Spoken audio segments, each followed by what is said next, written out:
The New South Wales Premier and opposition leader have gone head-to-head in the first leaders' debate of this election campaign. Dominic Perrottet and Chris Minns clashed on healthcare, education, gambling reform and privatisation. Live now to Gabriella Power in Sydney. Gabriella, take us through the debate.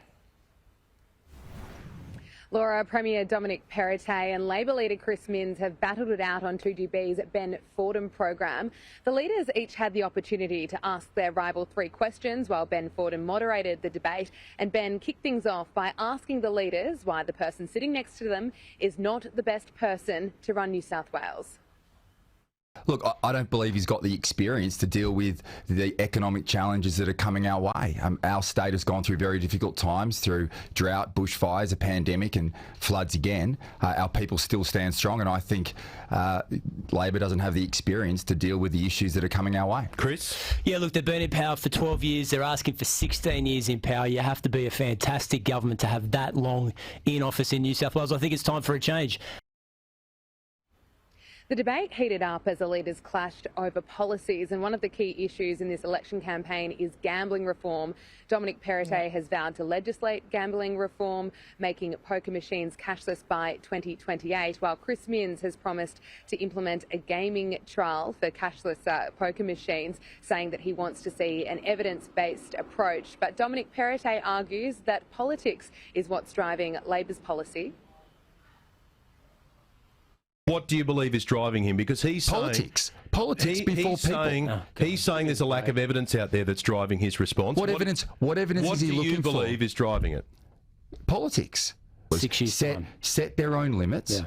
In 6 years' time, look at your approach, kicking this into the long grass. I don't believe that's the case.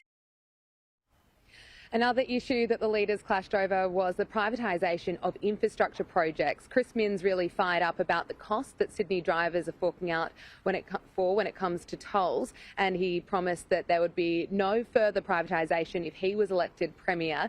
But Dominic Perrottet argued that sometimes partnering with a private company is the best way to pay for infrastructure projects, and he asked how Labor would have paid for the WestConnex.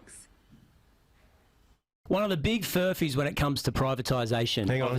How would you pay for it? I'll tell you the infrastructure that we need. How would you pay for it? So when you're driving down the M5, this point... I'm asking the question, how would you pay for the road? This obsession with privatisation, you can build infrastructure in New South Wales with... Right, so you would have built it through debt. So tell me how you'd pay for it. I've made it very clear. We'd use state-owned corporations. State-owned corporation dividends to pay for a major infrastructure project. Over time, absolutely. It's a $17 billion infrastructure project. Dominic Perrottet left the table, or the door open, I should say, for further private projects, but says there's nothing on the table at the moment. The leaders continued to clash over education, healthcare and the wage cap. Chris Minns accused Dominic Perrottet of not listening to healthcare workers. Dominic Perrottet argued that the wage cap is needed so they can invest money in future projects. The opinion polls show that Premier Dominic Perrottet is the underdog and Labor is tipped to win. But of course, New South Wales voters will decide on March 25, Laura. Yes, they will. Gabriella, thank you.